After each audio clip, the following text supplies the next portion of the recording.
Ini yang namanya Kurniawan Wijaya ini. Biasa dipanggil Amiau. Sebenarnya lebih keren Ko Sun Leong sih daripada Amiau, jadi mendingan Ko Sun Leong yang khotbah di sini. Pakai dasi. Selamat pagi semuanya. Selamat pagi. Pertama kali saya mau ngomong sorry, 2 minggu yang lalu saya pulang sebelum jam 12. Waktu itu Cimelani umumin kan kalau ada yang mau pesan CD-nya Kowing, daftar ke saya, tapi saya lupa, saya punya janji, Marli punya janji di tempat lain, jadi kita pulang duluan. Sorry, kalau ada yang sempat cari-cari saya 2 minggu yang lalu, sorry. Sebentar habis kebaktian, di mejanya di depan di foyer ada meja buat daftar PCC, First Response Training. Itu nanti Marli juga ada di situ. Kalau ada yang mau daftar, yang mau beli CD-nya Kowing, khotbah-khotbahnya Kowing yang waktu 2 minggu lalu, ya, itu bisa daftar sama Marli. CD-nya ada 11. Satunya $3, jadi kira-kira $33. Saya minta Tungtung bikinin 5 hari ini, tapi 2 udah dipesan orang, jadi cuma ada 3. Jadi yang bisa ketemu sama Marli 3 pertama bisa langsung dapat CD-nya. Yang enggak, mungkin minggu depan kali ya Tung ya, baru bisa kali ya dibikinin. Mungkin minggu depan kali, jadi daftar ke saya, nanti saya email Tungtung, nanti Tungtung yang bisa bikin kopinya buat saudara. Satunya $3, CD-nya ada 11, nggak bisa dipisah, belinya 11. Susah sih Tungtung soalnya kalau harus pisah-pisah. Ya, oke. Hari ini kita mau belajar sama-sama. Saya juga belajar, saya udah belajar lebih dulu dari saudara. Saya udah dibentuk dulu sama Tuhan. Saya bawa ini nih, Bible tebal nih. Ini pesenannya Ferry. Ferry bilang, bawa Bible yang tebal, jangan pakai iPad. Tapi catatannya di situ sih, ada di tablet. Jadi karena kita sama-sama orang Bogor, saya masih saudara sama dia. Sebetulnya saya harus manggil susuk sama dia, karena dia satu generasi di atas saya. Jadi saya bawalah untuk menghormati Ferry ya, yang tebal ini. Oke. Tema yang dikasih sama saya hari ini itu memandang dari pandangan Tuhan. Kalau saudara suka judul khotbah, itu judul khotbah saya hari ini, memandang dari pandangan Tuhan. Ayat yang dikasih sama saya itu Matius 7 ayat 1 sampai 5. Kita hari ini akan buka banyak ayat, mungkin nggak bisa semuanya kita buka. Saya punya waktu 40 menit doang. Tapi saudara bisa catat kalau saudara mau ya. Jadi ayat hari ini yang akan kita belajar itu tentang memandang dari pandangan Tuhan. Itu diambil dari Matius 7 ayatnya yang pertama sampai ayatnya yang kelima. Nah, kalau saudara punya Alkitab yang kayak begini, yang masih dicetak yang tebal kayak begini, itu ada ayat paralelnya. Jadi saudara bisa bandingkan ceritanya, itu adanya di Lukas pasalnya yang ke-6, ayatnya yang ke-37 sampai yang ke-42. Perikopnya sama, judulnya menghakimi, hal menghakimi ya. Nah, kalau saudara tahu bahwa yang namanya Matius, Markus, Lukas itu disebutnya Injil sinoptik. Sinoptik tuh maksudnya memandang dari pandangan yang sama. Jadi 3 Injil ini tuh disebut Injil sinoptik. Ya, jadi kalau saudara baca cerita di Matius itu mungkin aja ada di Markus atau mungkin aja ada di Lukas gitu. Ya. Nah di sini adanya di Lukas. Di Lukas pasalnya yang ke-6 ayatnya ke-37 sampai yang 42. Nah, ada 2 jenis orang yang Tuhan sebut. Ada 2 jenis orang yang firman Tuhan sebut di dalam Matius 7 ayatnya 1 yang pertama sampai yang kelima, ataupun Lukas 6 ayatnya yang ke-37 sampai yang 42. Nah, 2 orang ini yang disebut sama Tuhan, sama Alkitab itu orang buta sama orang munafik. Ya. Nah, saya tanya-tanya Tuhan dong, maksud Tuhan tuh apa sih? Orang buta sama orang munafik. Nah, waktu saya baca firman Tuhan itu paling banyak, boleh dibilang hampir tiap kali kalau Tuhan Yesus ngomong tentang orang buta dan orang munafik, itu selalu merujuk kepada orang Farisi dan ahli Taurat. Ya, saudara bisa baca di Matius 15 ayatnya yang ke-14 atau di Matius 23. Kalau saudara mau baca di Matius 23 itu banyak ayatnya tentang orang Farisi itu. Yesus mengecam sekali orang Farisi di situ. Nah, tiap kali kalau firman Tuhan bilang tentang orang buta dan orang Farisi itu selalu mengacu ke orang buta sama orang munafik itu selalu mengacu ke orang Farisi atau ahli Taurat. Nah, kenapa mereka yang dijadiin model sama Tuhan Yesus untuk masalah menghakimi? Kenapa? Nah, saya tanya lagi, jadi ini udah berapa bulan nih saya siapin, jadi journey-nya udah panjang banget. Saya tanya Tuhan, apa nih Tuhan? Nah saya ketemu sama satu cerita yang menarik di Yohanes 8 ayat 1 sampai yang ke-11. Kita baca ada sama-sama. Wah pakai Alkitab yang tebal, kata Ferry. Yohanes pasal yang ke-8, ayatnya yang ke-1 sampai ayatnya yang ke-11.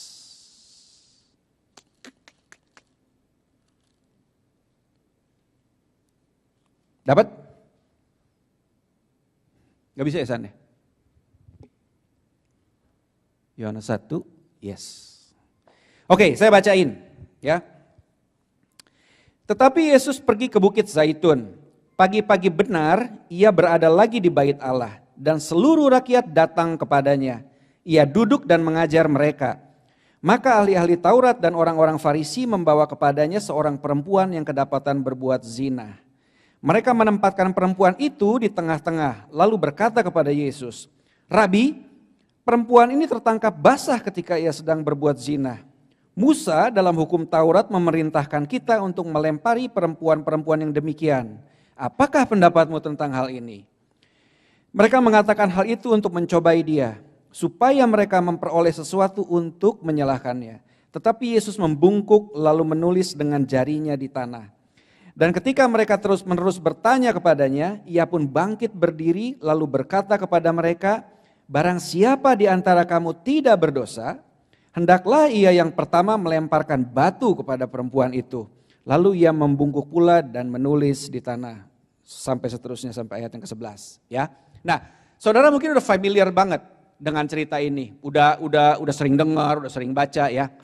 Ada tiga tokoh utama dalam cerita ini.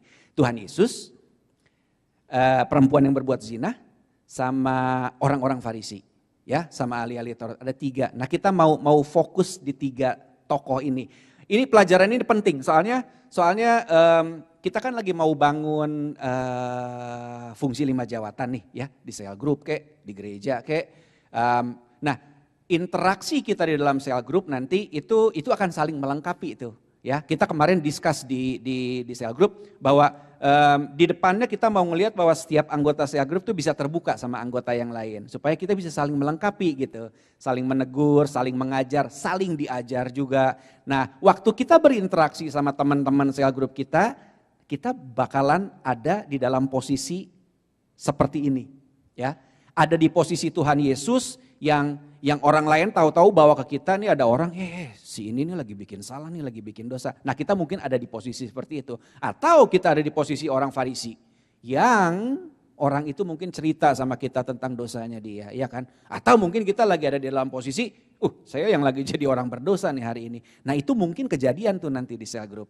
Nah gimana caranya kita bisa meresponi situasi-situasi kayak begitu, itu kita akan belajar hari ini ya. Nah poin saya yang pertama, itu adanya di ayat yang ke-1 sampai ayat yang ke-6.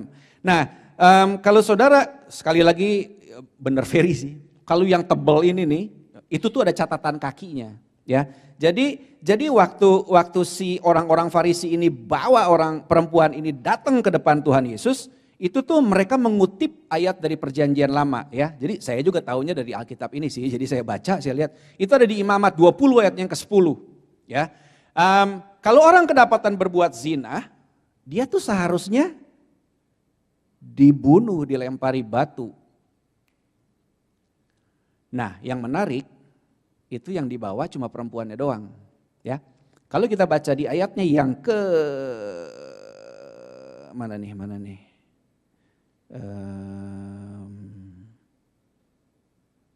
Ayatnya yang keempat, ya kan? Yang terakhir dia bilang begini nih, orang Farisi ke Tuhan Yesus, "Rabi, perempuan ini tertangkap basah ketika ia sedang berbuat zina." Dia tertangkap basah waktu dia sedang berbuat, saya lihat ke bawah takut jatuh. Dia tertangkap basah waktu dia sedang berbuat zina, ya. Jadi waktu dia lagi berbuat zina, kedapetan tuh, kepergok. Right? Nah, Imamat 20 ayat yang ke-10 bilang, dua-duanya harusnya dibawa diadili, dihukum, dilempari batu. Tapi cuma satu yang dibawa sama orang Farisi, cuma perempuan ini. Ya. Nah kalau saudara baca di Lukas pasal yang ke-11 ayatnya yang ke-42, kalau boleh San, kita baca sama-sama supaya kita bisa lihat. Kalau saudara baca di Lukas pasal yang ke-11 ayatnya yang ke-42. Saya bacain ya. Tetapi celakalah kamu hai orang-orang Farisi, sebab kamu membayar persepuluhan dari selasih, inggu, dan segala jenis sayuran, tetapi kamu mengabaikan keadilan dan kasih Allah. Yang satu harus dilakukan dan yang lain jangan diabaikan. Orang Farisi mengabaikan keadilan. Ya. Jadi waktu dia bawa ke depan, itu lelakinya gak dibawa loh. Yang dibawa tuh cuma perempuannya doang. Itu tuh gak adil. Gak fair. Ya kan? Harusnya dua-duanya dibawa. Mereka tuh datang tuh betul-betul cuma mau mencobai Tuhan Yesus. Kalau saudara baca di Lukas pasal yang ke-11 ayatnya ke-53, ayatnya yang ke-53 sampai 54, udah makin ke bawah, tadi kita baca ayat 42, tapi kalau saudara baca terus ke bawah ke ayat 53 sampai 54, orang Farisi itu terus menerus mencari alasan supaya dia bisa menyalahkan Tuhan Yesus. Jadi betul-betul waktu dia bawa perempuan itu satu tuh cuma buat mencobai Tuhan Yesus. Enggak ada alasan lain, cuma untuk mencari kesalahan Tuhan Yesus. Loh bayangin saudara, kalau misalnya saudara ada di posisi Tuhan Yesus, saudara tuh orang Jewish loh, orang Yahudi loh. Imamat yang pasalnya 20 ayat yang ke-10 bilang, kita sebagai, kalau saya orang Yahudi, saya berkewajiban ngambil batu dan melempari perempuan itu. Saudara bayangin, saudara di posisi kejepit kan, saudara mau jawab iya, salah. Iya kan, Tuhan Yesus kan mengajarkan kasih. Iya kan? Kalau misalnya Tuhan Yesus bilang, kalau sebagai orang Yahudi harusnya Tuhan Yesus kalau dia ditanya gitu kan ditanya pendapatnya sama orang Farisi kan, gimana menurut pendapatmu Rabi terhadap perempuan yang berzina ini? Kalau Tuhan Yesus bilang iya, itu Tuhan Yesus harus ambil batu, dia harus lemparin perempuan itu loh. Susah kan posisinya? Kalau bilang enggak, salah juga. Musa bilang kok, harus kita melempari perempuan-perempuan itu, perempuan-perempuan demikian dengan batu. Susah posisinya Tuhan Yesus. Tapi jawabannya Tuhan Yesus tuh nanti kita lihat itu jawaban yang jawaban pengetahuan ya. Jadi kita tuh orang Farisi tuh miss satu. Fairness, nggak ada fairnya. Ya, jadi waktu dia melakukan firman Tuhan cuma separuh-separuh doang karena memang tujuannya bukan melakukan firman Tuhan, dia mau cari-cari kesalahan Tuhan Yesus saja. Ya, yang kedua dia melupakan kasih Allah. Orang Farisi itu tuh salah satu sekte dari Yudaisme. Jadi ada beberapa golongan dari agama Yudaisme di Israel. Nah orang Farisi ini salah satunya sama ahli Taurat. Nah mereka tuh kumpulan dari guru-guru dari rabi, ya guru-guru rabi ahli Taurat yang banyak pengikutnya dan sangat berpengaruh dalam masyarakat pada saat itu. Jadi mereka banyak pengikutnya, berpengaruh posisinya, gitu, punya posisi, punya power. Nah mereka ini orang-orang yang berpegang teguh sama oral tradition, sama adat istiadat lisan. Kalau saudara tahu bahwa dulu cara mereka ngajar kan mereka yang Musa ngomong kan, itu diajarin ke anak tuh lewat oral tradition gitu. Nah mereka berpegang sekali sama adat istiadat nenek moyang mereka. Itu saudara bisa baca di Matius 15 ayat yang kedua. Itu disebut bahwa mereka tuh sampai kalau mau masuk rumah tuh cuci tangan, cuci kaki, itu tuh diturutin sampai yang sekecil-kecilnya. Nah orang Farisi itu kayak begitu, ya. Nah mereka tuh selalu merefer apa-apa tuh ke Musa gitu. Padahal mereka lupa loh, yang bikin peraturan tuh bukannya Musa. Musa terima dari Tuhan, betul nggak? Yang harusnya mereka pegang itu tuh hukumnya Tuhan, bukan hukumnya Musa. Kalau saudara baca di Markus pasal yang ke-12 ayat yang ke-39, ayat yang ke-29 sampai 31, coba kita buka sama-sama. Markus pasalnya yang ke-12 ayatnya 29 sampai 31. Saya bacain lagi buat saudara.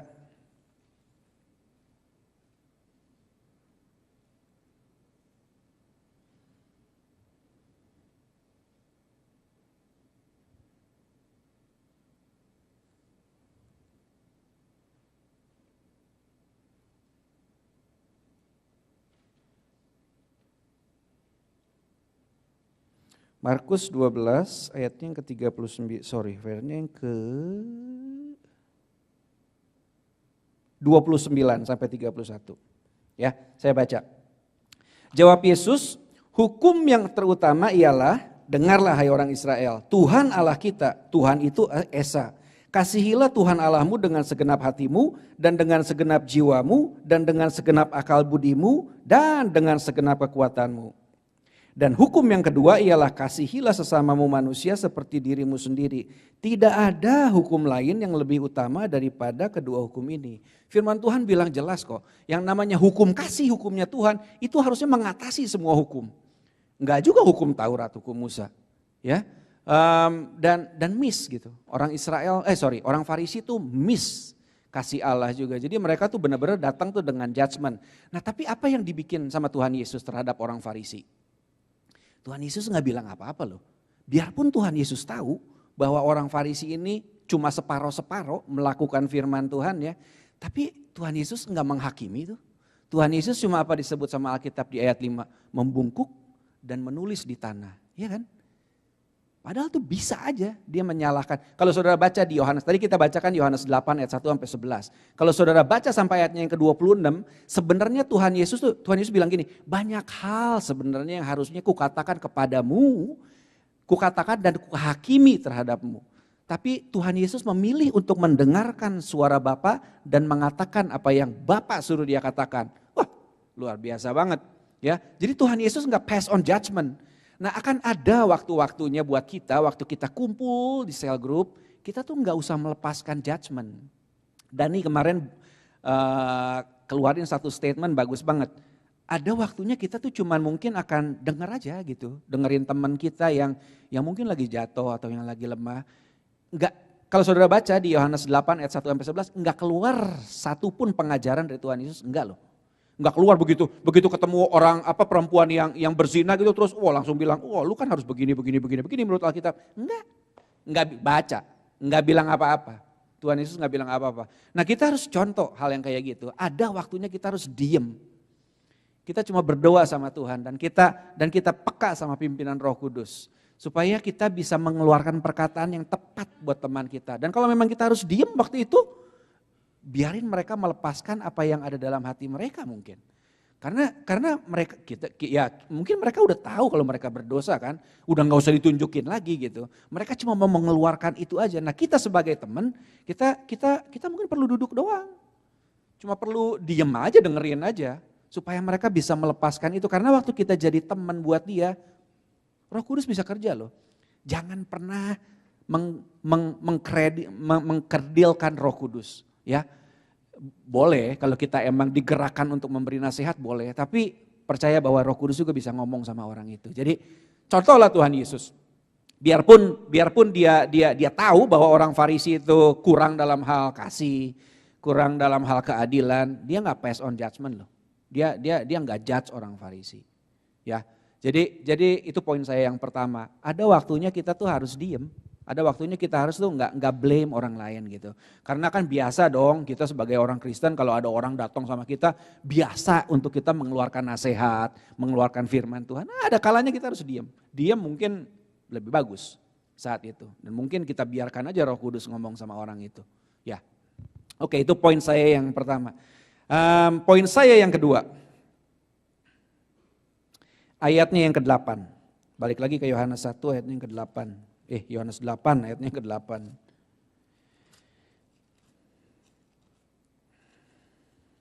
Saya bacain lagi ya. Ayatnya yang ke-7.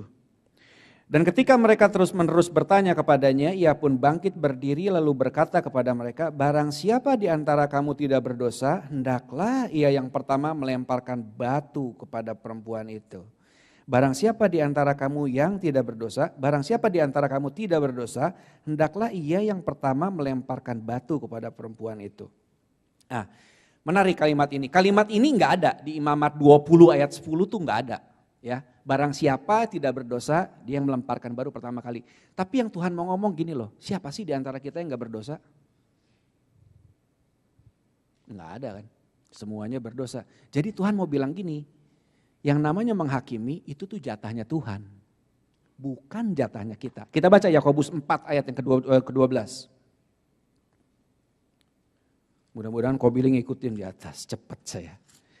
Yakobus 4 ayat yang ke-12. Dapat?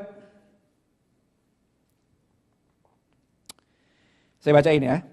Hanya ada satu pembuat hukum dan hakim, yaitu Dia yang berkuasa menyelamatkan dan membinasakan. Tetapi siapakah engkau sehingga engkau mau menghakimi sesamamu manusia? Cuma ada satu yang bikin hukum, cuma ada satu hakim yang adil, itu Tuhan sendiri. Jadi waktu Tuhan ngomong, siapa yang gak berbuat dosa, lempari batu. Nah, orang Farisi tahu sebenarnya kalau dia orang berdosa, buktinya dia pergi meninggalkan tempat itu kan, setting itu tuh ditinggalin sama orang Farisi. Nah, yang namanya menghakimi itu tuh jatahnya Tuhan, bukan jatahnya kita. Jadi kita harus biarkan Roh Kudus juga berani, kita harus berani biarkan Roh Kudus ngomong sama orang itu. Nah, sering banget dalam hidup kita tuh ngambil jatahnya Tuhan tapi nggak melakukan jatahnya kita. Bukan cuman hal ini doang. Sering banget. Contoh, saya udah ngomong beberapa kali kan, surga. Nah, siapa di sini yang percaya kalau mati masuk surga? Enggak, takut sih. Siapa yang percaya? Saya percaya masuk surga. Kalau kita mati saat ini ya masuk surga lah. Karena memang bumi yang kedua sama Yerusalem yang baru, bumi yang baru memang belum datang. Tapi apakah surga merupakan tujuan akhir kita? Enggak. Ya kan? Tujuan akhir kita nantinya di sini. Nah, apa yang jadi jatahnya Tuhan, surga kita mau. Apa yang jadi jatahnya kita, bumi enggak diurusin sama kita. Ya, kita kan kebalik, lucu banget. Kejadian 1 ayat 28 bilang bahwa kita dikasih dominion sama Tuhan. Nah itu tuh kata dominion tuh buat kerajaan tuh, kingdom, king and dominion. Itu buat kita, jadi bumi ini buat kita nih. Kita yang harusnya ngurus bumi ini. Bukannya Tuhan, kita yang ngurus, kita yang dikasih ininya kok tugasnya sama Tuhan. Ya kan, Kejadian 1 ayat 28, khotbah pertama Tuhan Yesus apa? Matius 4 ayat 17, bertobatlah karena kerajaan sorga sudah dekat. Kerajaan sorga. Jadi kita tuh sebenarnya tinggalnya di dalam kerajaan sorga. Ya. Khotbah terakhir Tuhan Yesus sebelum naik ke surga apa? Kisah Rasul 1 ayat yang ketiga. Kita baca dah. Muka saudara meragukan saya soalnya. Kisah Rasul 1 ayat yang ketiga. Ini sebelum Tuhan Yesus naik ke surga nih. Ini khotbahnya yang terakhir. Saya bacain buat saudara ya. Kepada mereka ia menunjukkan dirinya setelah penderitaannya selesai. Dan dengan banyak tanda ia membuktikan bahwa ia hidup. Sebab selama 40 hari ia berulang-ulang menampakkan diri dan berbicara kepada mereka tentang kerajaan Allah. Kalau saya dikasih kesempatan khotbah lagi sama saudara, 39 khotbah saya yang ke depan sama hari ini. Senep gak saudara? 40 hari loh Tuhan Yesus menampakkan diri dan berulang-ulang. Tuhan Yesus ngomong tentang kerajaan Allah, bukannya sorga. Ya kan? Kalau kita maju terus sampai akhir, kira-kira udah mau akhir dunia nanti di Wahyu. Wahyu pasalnya yang pertama ayat yang ketiga bilang bahwa Tuhan Yesus datang untuk menjadikan kita lagi. Dulu kita punya kerajaan, waktu kita menyerahkannya kepada iblis lewat Adam, kita hilang kerajaan sorga dari hidup kita. Nah Tuhan Yesus datang untuk mengembalikan kerajaan itu, ada di Wahyu 1 ayat yang ketiga. Ya, nah udah makin di ujung, Wahyu di ujung akhir cerita manusia, Wahyu pasal yang ke-21 ayatnya yang ke-6, ayatnya Wahyu pasal 21 ayat yang ke-1 sampai yang ke-6 kalau nggak salah, itu bilang bahwa nanti itu turun yang namanya turun yang namanya bumi baru, turun yang namanya Yerusalem baru ke bumi ini. Di penghujung cerita kita sebagai manusia itu ada di Wahyu 22 ayat yang kelima. Itu bilang kita akan menjadi raja selama-lamanya. Jadi di sini, bukan di sorga. Nah, apa yang jadi jatahnya Tuhan? Kita mau surga. Dari kecil kita diajar kalau mati lu masuk surga, lu bakalan ada di surga lu. Saya juga gitu dulu lagi kecil. Tapi setelah saya diajar, nah itu pentingnya kita diajar, harus diajar yang benar. Saya harap tahun depan kita bisa belajar tentang kingdom, supaya mindset kita ini berubah. Surga tuh bukan buat kita, nantinya tuh kita di sini. Itu Allah di sono, iya dong. Kalau siapa sih sekarang? Pangeran Williams, iya kan? Pangeran Williams, dia tuh di Cambridge ya kalau nggak salah ya, iya kan? Jadi raja Duke of Cambridge gitu di Cambridge. Kalau dia pulang ke London siapa yang jadi raja? Pangeran Philip sama Ratu Elizabeth. Kalau kita di surga, firman Tuhan salah dong. Kita nggak jadi raja di surga, rajanya Bapak. Kita di sini jadi raja. Nah, ya kan? Surga yang jadi jatahnya Tuhan, kita mau. Bumi yang urusannya kita kagak diurusin. Kebalik, kita tuh sering begitu. 1 Korintus 3 ayat yang ke-6 bilang, Paulus menabur, Apolos yang menyiram, Tuhan yang memberi pertumbuhan. Kalau saudara ingat, kalau saudara masih di Indonesia kira-kira tahun 90-an atau 2000-an, itu di mana-mana itu khotbah, seminar, apalagi workshop itu tentang pertumbuhan gereja. Urusan pertumbuhan gereja urusan Tuhan. Kita mah urusannya cuman nabur. Ada orang-orang yang seperti Pastor Joe mungkin yang panggilannya gembala, itu yang akan menyirami supaya tumbuh. Ya kan? Yang numbuhin siapa? Tuhan. Urusan Tuhan diseminarin sama kita. Kita pengen urusan Tuhan. Urusan kita kagak dilakonin sama kita. Kita nih kebalik tau gak pikirannya. Sama menghakimi juga. Kita sering pass on judgment sama teman-teman. Urusan kita gak dilakonin. Coba baca di Matius 7 ayat yang kelima. Kan kita seringnya begitu kan. Kita berusaha mengeluarkan selumbar dari saudara kita. Padahal kita punya balok di mata kita. Berapa banyak waktu yang kita spend untuk mencoba mengeluarkan selumbar dari saudara kita. Padahal ada banyak balok dalam hidup kita yang harus kita keluarin. Kenapa kita spend waktu di hal yang salah? Oh, iblis tuh berhasil banget tuh yang namanya mengalihkan perhatian kita. Oh, jagonya. Jadi kita tuh fokus ke hal-hal yang baik. Tapi kita lupa ada hal-hal yang sebenarnya jauh lebih baik. Ya kan, sama seperti sutradara film, kadang-kadang dia harus cut adegan-adegan yang baik supaya yang paling baiknya bisa muncul. Begitu juga sama kita. Jangan kebalik. Apa yang jadi haknya Tuhan, kasihlah sama Tuhan. Kita sering kali, saya juga belajar. Saya berdiri di depan sini, bukan karena saya lebih jago dari saudara, enggak, saya ketiban pulung aja dari depan sini. Saya berusaha merubah Marley kali kan. Istri saya harus begini. Padahal nggak bisa. Yang kita bisa rubah itu cuma diri kita sendiri. Kita nggak bisa ngerubah orang lain, nggak bisa. Itu mah urusannya Tuhan, urusannya Roh Kudus. Jangan coba-coba merubah orang lain. Apalagi kita menyerahkan kuasa kita ke orang lain. Artinya sikap hati kita, happy-nya kita, damai sejahteranya kita serahkan sama orang lain. Artinya gini. Kalau orang itu berbuat tidak seperti yang saya duga, tidak seperti yang saya pikir, saya jadi marah. Itu kan kita menyerahkan kuasa kita sama orang lain, ya kan? Dan kita nggak bisa kontrol lagi orang itu. Apa yang kita nggak suka mungkin dia bikin. Dan akhirnya kita kehilangan sukacita. Padahal sebenarnya kita bisa tuh. Nanti kita lihat di akhir khotbah ini wrap up, nanti kita lihat sama-sama ada satu video klip yang bagus yang saya mau kasih lihat.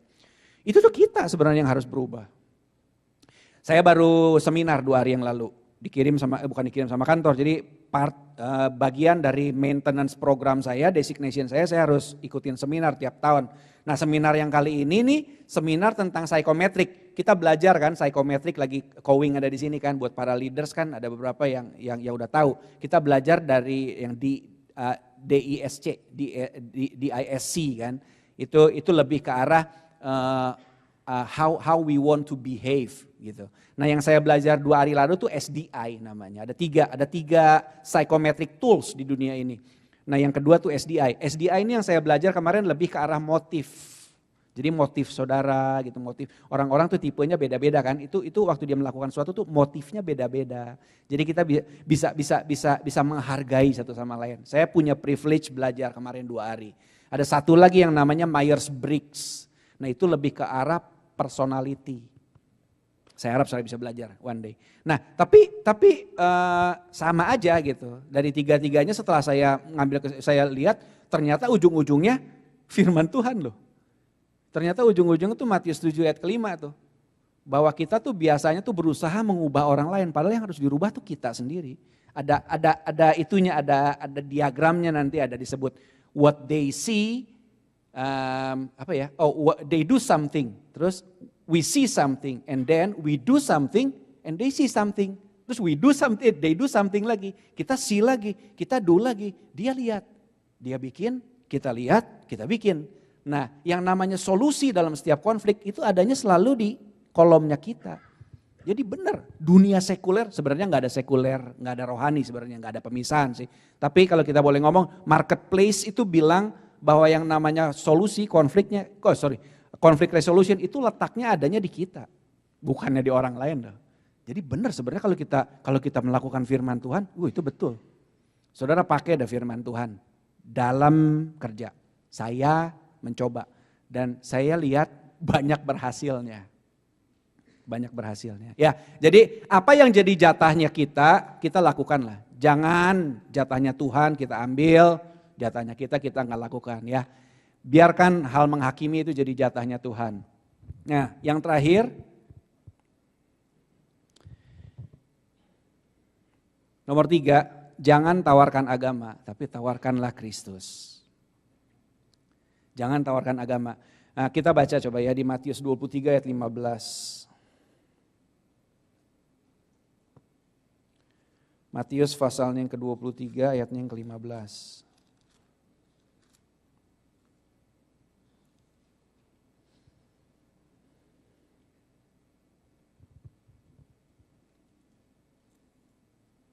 Oke, saya baca ya. Celakalah kamu hai ahli-ahli Taurat dan orang-orang Farisi, hai kamu orang-orang munafik, sebab kamu mengarungi lautan dan menjelajah daratan untuk mentobatkan satu orang saja menjadi penganut agamamu. Dan sesudah ia bertobat, kamu menjadikan dia orang neraka yang 2 kali lebih jahat daripada kamu sendiri. Ya. Nah, yang orang Farisi tawarkan itu tuh agama. Padahal Tuhan Yesus datang tuh ke dalam dunia ini enggak menawarkan agama. Agama enggak pernah bisa menyelamatkan. Cuma kasih karunia yang bisa menyelamatkan. Nah, sebenarnya agama itu saudara kembarnya dosa. Bingung kan? Agama itu saudara kembarnya dosa. Coba kita baca Kejadian 3 ayat yang ke-7. Balik ke saat pertama manusia jatuh ke dalam dosa. Kejadian 3 ayatnya yang ke-7. Nah, sebenarnya ini nyambung sama khotbahnya Cihana waktu tanggal 10 Maret yang lalu. Tentang tubuh, jiwa, dan roh. Sebenarnya ada sangkut pautnya. Ayat ini. Ya, nah saya bacain buat saudara Kejadian 3 ayat yang ke-7. Dapat? Udah? Maka terbukalah mata mereka berdua dan mereka tahu bahwa mereka telanjang. Lalu mereka menyemat daun pohon ara dan membuat cawat. Ya kan? Nah, waktu manusia berdosa, manusia tuh ngambil daun pohon ara, menyematnya menjadi cawat, ya. Nah, usaha manusia untuk menutupi kekurangannya dan membenarkan dirinya di hadapan Tuhan itu agama. Sekali lagi ya. Upaya manusia untuk membenarkan dirinya di hadapan Tuhan itu agama. Itu gak pernah bisa diterima sama Tuhan. Karena kalau kita baca di akhirnya Tuhan sendiri kan yang menyembelih something, kulitnya dipakai akhirnya untuk menutupi manusia. Agama gak pernah bisa menyelamatkan kita. Waktu kita ketemu sama orang-orang yang mungkin lagi lemah, jangan agama yang kita tawarin. Tapi Kristus yang kita tawarin. Karena cuma Kristus. Coba saudara baca di kayaknya Lukas 12 deh. Kisah Rasul 13 ayat 38 sampai ayatnya ke-39. Kita baca ya. Kisah Rasul 13, enggak lama lagi saya beres. Kisah Rasul ayatnya pasal yang ke-13 ayatnya yang ke-38 sama 39. Saya bacain buat saudara kalau udah dapat. Kisah Rasul 13, yes. 13 ayat 38 sama 39. Jadi ketahuilah hai saudara-saudara, oleh karena dialah maka diberitakan kepada kamu pengampunan dosa. Ya, itu oleh karena Kristus diberitakan kepada kita pengampunan dosa. Dan di dalam dialah setiap orang yang percaya memperoleh pembebasan dari segala dosa yang tidak dapat kamu peroleh dari hukum Musa. Jadi cuma lewat Tuhan Yesus kita sebenarnya bisa dapat pengampunan dosa, kasih karunia. Enggak lewat hukum Taurat, hukum Musa. Jadi yang ditawarkan orang Farisi itu agama. Legalistik gitu. Ya kan? Bukannya kasih karunia, enggak bisa didapat. Enggak bisa didapat.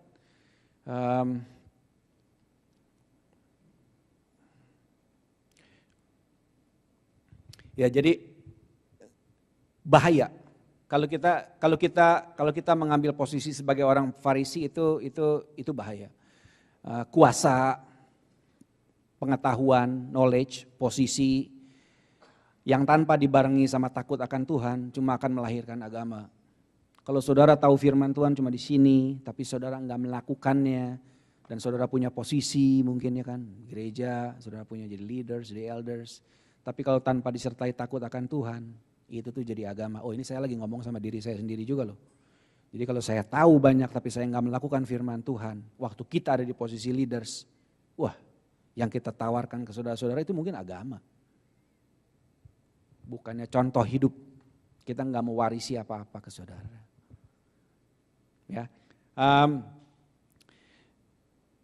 yang paling akhir itu ada di ayat 11 bahwa yang namanya dosa tuh nggak oke di depan Tuhan, itu kita udah tahu semua ya. Dosa itu biasa, nggak ada satu orang pun di sini yang tiap hari nggak berbuat dosa kali ya. Dengan pikiran itu aja udah miss, kita udah dosa, ya kan. Dosa itu biasa, tapi si Oci bilang waktu dia datang, jangan dibiasain berdosa. Dosa itu biasa, tapi jangan dibiasain berdosa dong. Ya, nah Tuhan Yesus kan suruh perempuan ini kan, Tuhan Yesus nggak khotbah, Tuhan Yesus nggak ngasih nasihat, Tuhan Yesus nggak ngasih ceramah, nggak ngasih ayat. Waktu dia bangun, kan dia duduk tadi membungkuk terus dia nulis kan. Waktu dia bangun dia lihat, nggak ada orang. Mana yang lain? Nggak ada, kata perempuan ini. Loh nggak ada yang lemparin batu, kata Tuhan Yesus. Nggak ada, saya juga nggak menghakimi. Pulanglah kamu dan jangan buat dosa lagi. Tetap di akhir-akhirnya Tuhan Yesus tuh bilang, dosa tuh nggak oke. Dosa tuh nggak bisa diterima di depan Tuhan. Jangan bikin dosa lagi. Jadi kalau kita ada kesempatan untuk Tuhan kasih kita privilege untuk kita bisa ketemu sama teman-teman kita dan mereka lagi kondisinya lemah, boleh kita ingetin, jangan bikin dosa lagi. Sama seperti yang Tuhan Yesus bilang ya. Jadi ada beberapa poin yang hari ini kita belajar. Yang pertama, ada waktunya kita harus diam. Ada waktunya kita nih harus dengerin teman-teman kita ngomong, teman-teman kita cerita, menumpahkan isi hatinya. Ya kan, kalau dia lagi salah, ya dengerin dan jangan cerita sama orang lain. Karena apa yang ada di cell group kan kita supaya dia bisa trust sama kita, ya kita juga harus bisa jaga mulut kan. Ya teman-teman cell group begitu kan, jadi mereka percaya gitu. Jadi waktu kita percaya itu gampang banget menyampaikan sesuatu. Jadi kita mau dengar, kita bisa menyampaikan pesan nasihat kalau emang Tuhan gerakan kita. Dan kita juga kan dibentuk sama mereka, kita saling membentuk kok nanti. Saya nih jeleknya banyak banget. Yang kemarin dapat one on one ya ada 50, 53 kayaknya one on one. Saya bukan lupa, tapi saya memang lupa sih masukin jadwal buat saya sendiri gitu sama si Marley. Jadi kita bikin malam-malam waktu itu sama Kowing. Wah, begitu lihat hasilnya, wah. Yang lain nih leaders di sini, anak baik semua. Guru, gembala, cuma ini doang yang bandel. Jadi begitu lihat hasilnya, wah saudara, saya ini gak punya belas kasihan disebutnya orang. Nomor 7 atau nomor 6 gitu, paling akhir, paling bawah. Saya ini kalau ngomong, orang Sunda bilang poksang kan, kalau saya ngomong nih pedes. Jadi langsung gitu ngomongnya. Nah saya harus ditemenin tuh sama yang teman-teman yang memang punya fungsinya gembala. Supaya mereka bisa melengkapi saya. Saya pun bisa melengkapi mereka. Karena mungkin mereka orangnya takut-takut ya kan. Kalau saya gak suka saya ngomong aja. Saya nggak ada di pikiran bahwa dia akan sakit hati, itu kadang-kadang saya nggak mikir. Karena saya juga kalau digituin saya nggak sakit hati. Karena memang modelnya gini. Jadi ya kaget gitu saya juga. Nah itu kan ada wadahnya kan, komunitasnya gitu. Kita bangun komunitas, cell group itu yang jadi komunitas kita. Di cell group itu kita belajar, di cell group itu sama-sama kita melengkapi, saling belajar satu sama lain. Ya kan, nah kalau ada yang sampai terbuka sampai hal-hal udah ada yang pribadi gitu, ya ada waktunya kita diem mungkin kan, kita cuma dengerin doang. Ya, tadi kita belajar tentang fairness juga kan, tentang keadilan. Nah lucu ya, saya jadi ingat kalau yang dulu sempat sekolah di Indonesia ada pelajaran namanya pendidikan moral Pancasila kan. Nah ada satu institusi di Indonesia yang berhak mengawinkan orang. Namanya kantor catatan sipil. Ya kan, orang kalau merit gitu catatan sipil. Tapi pendidikan PMP lupa, ada satu institusi lagi namanya kantor hansip. Jadi kalau orang ketemu berbuat zina, nah saya gedenya di kampung, nggak sering sih saya lihat, tapi saya pernah beberapa kali ketemu orang yang kedapatan berzina di kampung, dikawininnya di kantor hansip malam-malam, dikawinin di kantor hansip. Nah hansip di Indonesia aja fair loh, dua-duanya dibawa ke kantor hansip, dikawinin di situ. Orang Farisi boro-boro cuma satu kan, perempuannya doang diangkat. Ya, jadi ingat ada fairness juga di situ yang saudara harus ingat sama kasih ya. Nah hal yang kedua, itu agama tuh nggak pernah bisa menyelamatkan, ya cuma Kristus aja yang bisa menyelamatkan. Tawarinlah itu ke teman-teman kita, ya. Nah saya mau wrap up semuanya dengan satu video klip kecil. Moga-moga ini saudara bisa ingat terus, soalnya ini kejadian mungkin sering kali ya, nggak sering lah, mungkin kita pernah beberapa kali alamin. Nah itu tuh menarik. Jadi waktu kita disodorin data, jadi waktu kita ada orang datang ke kita dengan persoalan dengan apa, itu kadang-kadang kita interpretasinya berdasarkan pengalaman kita di masa lalu kan, atau berdasarkan edukasi kita. Data itu tuh secara nggak langsung di otak kita tuh disortir, dan kita waktu kita nyortir data itu kita coba validate data itu berdasarkan pengalaman kita, dan kita make yang namanya assumption. Wah itu assumption tuh jahat loh, hati-hati. Kalau kita berkomunitas gitu ya, kita udah punya teman-teman yang deket gitu ya, kalau ada apa-apa mendingan ngomong daripada berasumsi. Karena asumsi itu jahat. Asumsi itu misalnya saya punya asumsi tentang Jeffrey, sebenarnya yang punya problem tuh bukan si Jeffrey loh, saya yang punya problem. Karena asumsi saya yang belum tentu benar. Ya kan? Saya mengasumsikan begitu karena data yang diberikan Jeffrey ke saya dan saya menilainya dari sudut pandang saya. Edukasi saya, pengalaman saya di masa lalu, gimana saya dididik dari kecil, itu tuh menilai, ya kan? Asumsinya berdasarkan itu. Nah setelah itu beliefnya kita akan dibentuk berdasarkan asumsinya kita. Jadi kita percaya bahwa Jeffrey memang begitu nih. Setelah itu actionnya saya ke Jeffrey berdasarkan belief sistemnya kita. Nah di video klip ini kita akan belajar gimana supaya kita, yang tadi saya bilang, bahwa yang namanya solusi itu keluar dari kita. Kita bisa dibikin korslet gitu. Laddernya tuh pola pembentukan kesimpulannya kita bisa bikin korslet supaya kita nggak usah supaya kita nggak usah ngerepotin orang lain. Kita udah bisa beresin dulu di kita, jadi yang keluar tuh yang betul. Nah ini orang marketplace yang bilang ini, bukan anak Tuhan, dan itu sesuai sama firman Tuhan loh. Jadi kalau saudara mau bikin bisnis, ambillah dari firman Tuhan, laku pasti. Ya, oke, go ahead.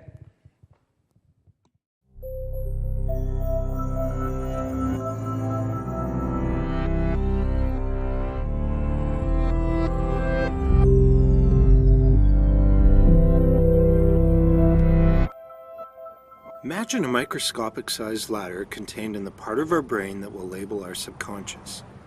The ladder of inference, which was first proposed by Harvard professor Chris Argyris, is the basis of this model. Every time we interact with someone, that experience enters the ladder at the bottom. That same experience zips up the ladder in the blink of an eye, exiting at the top. This process happens thousands of times a day without us knowing it. Let's focus on what happens on each rung of the ladder. On the first rung, we have the raw data and observations of our experience. This is very similar to what someone watching a video recording of our experience would see. Moving up to the second rung, we filter in specific information and details from our experience. We unknowingly filter based on our preferences, tendencies, and many other aspects that we believe are important. Onto the third rung, we assign meaning to the information we have filtered through.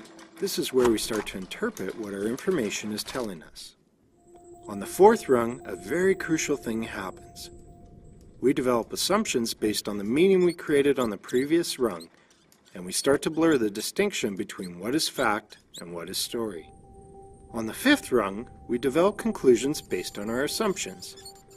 This is also where our emotional reactions are created. On the sixth rung, we adjust our beliefs about the world around us, including the person or people involved in our experience of the moment. On the seventh and final rung, we take action based on our adjusted beliefs. Still with me? Great! Let's take a real-life example and run it up the ladder to see how this all works. Have you ever been cut off in a parking lot, signal light on, as you steer toward your coveted spot only to slam on your brakes at the last minute as someone pulls in front of you and steals your spot away? Imagine that experience and notice all of the data and observations landing on the first rung of your ladder. Now let's watch what we pay attention to on the second rung. Who cares that it's sunny out and the birds are chirping? The 50% off sign outside of your favorite store is meaningless. You filter in the sensation of your grip tightening on the wheel, you feel your blood pressure rise, you hear the squeal of your brakes, and you notice the expression on the face of the other driver as he pulls in front of you and quickly looks away. Time for our third rung. Ever since you were young, your parents taught you the importance of waiting in line and taking your turn. You live and die by the rule of first come, first served. And now this guy has just stolen your spot. What gives? Up to the fourth rung we go. Watch closely as our assumptions take over and our story creates itself. That stupid jerk. Didn't his parents teach him anything? How could he not see my signal light? He must never pay attention. Why does he think he's more important than anyone else? Jumping quickly to the fifth rung, we conclude that this guy is heartless, inconsiderate, he needs to be taught a lesson and put in his place. We feel angry, frustrated, vindictive, justified. On our sixth rung, we adjust our beliefs based on the experience. That's the last time I give in. Next time someone tries to cut me off, tires will be smoking on the pavement as I squeal past them into my spot. And finally, our last rung, we take action. We back up, pull up behind his car, honk our horn, and roll down our window to scream a few choice words his way. Now, imagine, he walks over quickly, apologizing. His wife, who is almost due with their first baby, called him from inside the mall to say she is in labor and needs to get to the hospital immediately. We are momentarily shocked, apologize profusely, and wish him luck as he rushes toward the entrance. What just happened here? What changed? Why is this so significant? In our parking lot example, our beliefs were short-circuited by the ladder of the other individual. My wife is in labor. I need to get there quick. There's a parking spot. Phew! Oh, geez, I cut someone off. I better apologize quickly so they don't think I'm a jerk. But what if we were able to short-circuit our ladders ourselves? Proactively, by choice. Guess what? We can. Let's return to our unique human function of free will. Next time you notice yourself reacting to your experience, pay focused attention to your ladder. Ask yourself what beliefs are at play. Where did they come from? What data and observations did you filter in as a result of your beliefs? And why? Are your assumptions valid and supported by facts? Would a different set of assumptions create different feelings and result in new and better conclusions and actions? We all have our own unique ladder. Be mindful of yours and help others to see theirs.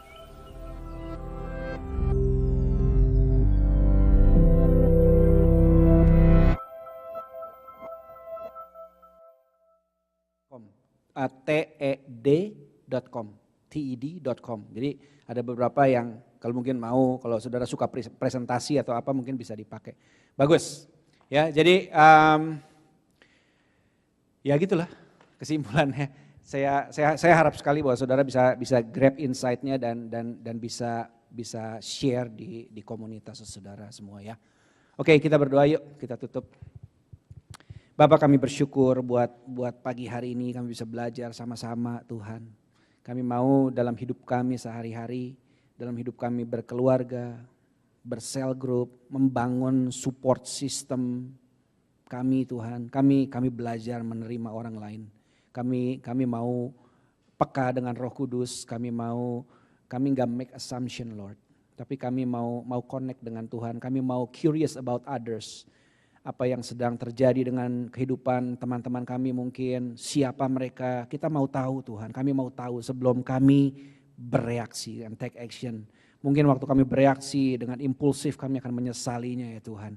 Tapi biar Roh Kudus yang akan memimpin kami. Anakmu selesai berbicara ya Bapa.